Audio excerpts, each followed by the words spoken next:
You found evidence that the president engaged in efforts, and I quote, to encourage witnesses not to cooperate with the investigation. Is that right? That's correct. And when someone tries to stop another person from working with law enforcement and they do it because they're worried about what that person will say, it seems clear from what you wrote that this is a classic definition of witness tampering. Special Counsel Mueller's marathon day of testimony in the Hill started with the House Judiciary Committee this morning, where members were largely focused on Volume 2 of the report and the 10 instances that Mueller lays out of possible obstruction of justice by the president. I'm joined now by two members of the House Judiciary Committee who questioned Robert Mueller this morning, as you just heard, Congressman Jamie Raskin of Maryland and Congresswoman Pramila Jayapal of Washington. Congresswoman, how did you view your goal today going into this? I think the goal, Chris, really was for us to lay out all the most compelling pieces of obstruction of justice, to get Mueller to actually testify to them. That is what was in his report. And in many ways, re-educate the public about what was actually in the report. And I think what came out was overwhelming evidence of obstruction of justice committed by the president, acts that if any other person in the United States did those acts, they would be criminally prosecuted. Congressman Raskin, I'm going to give you an argument that I've seen some make, both sort of mainstream pundits and conservatives as well, the White House, that this was not, a sort of showstopper in terms of the performance of Mueller himself. Obviously, he was sort of reticent, at times seemed not to have full command of the report. And as such, if the whole point was a kind of illustrative show, that it didn't do what you wanted it to do. What do you think of that argument? I disagree with that. Maybe it wasn't a showstopper by the witness, but I think it was an absolutely breakthrough moment for the Judiciary Committee and for Congress and for public sentiment, which Abraham Lincoln said was everything. What we did was we took this abstraction of obstruction and we made it real in the case of tampering with particular witnesses like Manafort, like Stone, like, the Flynn case.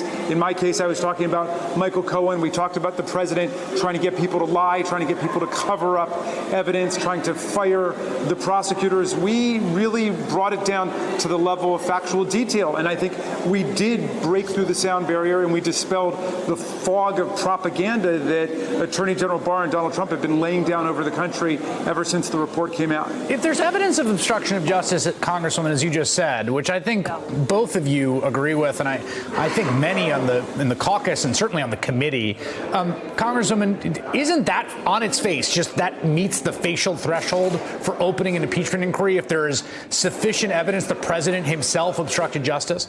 Absolutely, and I think Jamie and I both came out, along with several of our other colleagues on Judiciary, months ago for an impeachment inquiry. I will tell you that what we are doing right now, in many ways, is the heart of what we need to continue to do. And what we hope to be able to do soon is be able to use all the tools in our toolbox, because there is still a little bit of information that we need, like the grand jury information, in order to continue. And remember that the Mueller report is not the only thing that constitutes impeachable crimes, high crimes and misdemeanors. There are other things, including financial issues, emoluments clause, that need to be a part of our investigation, and that's what I think we hope we can get to. But this was obviously a groundbreaking moment for us with the Mueller report. Can I add one thing to that, Yes, Chris? please. Well, it's not only grounds for launching an impeachment inquiry. The reality is that obstruction of justice was the heart of the Nixon impeachment, and it was the heart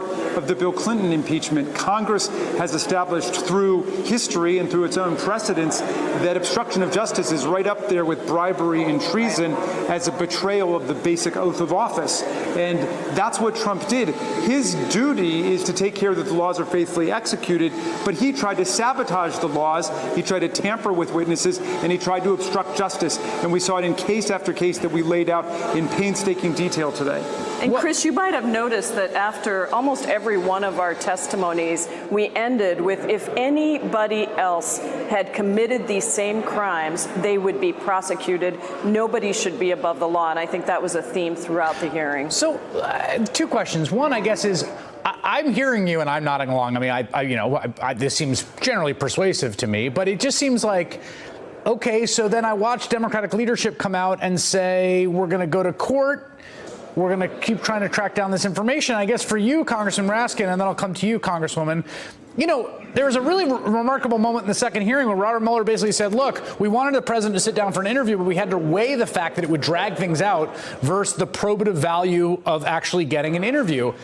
They're trying to do the same thing with the subpoenas and everything with you here. Like, don't you run the same risk that Donald Trump has spent 40 years tying things up in the courts, and he's going to try to do that again?